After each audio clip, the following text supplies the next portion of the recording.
جدي قبل الله يرحمه كان يقول لي سرسري وسربوت، بس انا ما كنت اعرف شنو يعني هاي الكلمات، واعتقد هذا حال هوايه من العراقيين اللي دا يشوفون الفيديو هسه.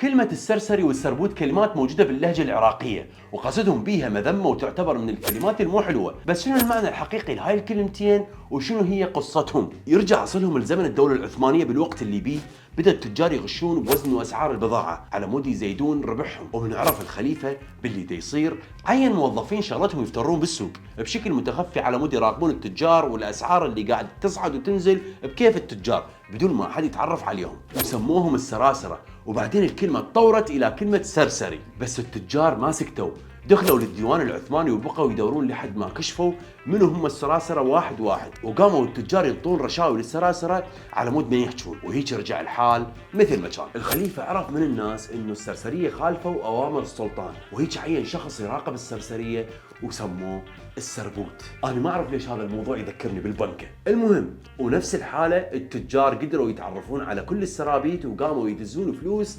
وهالمرة حتى نسوان إلهم، وصار شغل السرسري إنه هو يجمع فلوس الرشاوي من التجار ويتقاسمها بالنص ويا السربوت. وطبعا السربوت كان متفرغ هنا لحد ما صار اسم السرسري والسربوت مسبة عند العراقيين والأتراك وحتى أهل الحجاز. وهسه عرفتوا يعني شنو كلمة سرسري وسربوت؟ أكيد هواية من عندكم عرفها، لأن كان هواية يقولوا لكم وانتم صغار سرسري وسربوت. نلتقي باكر بمصطلح جديد.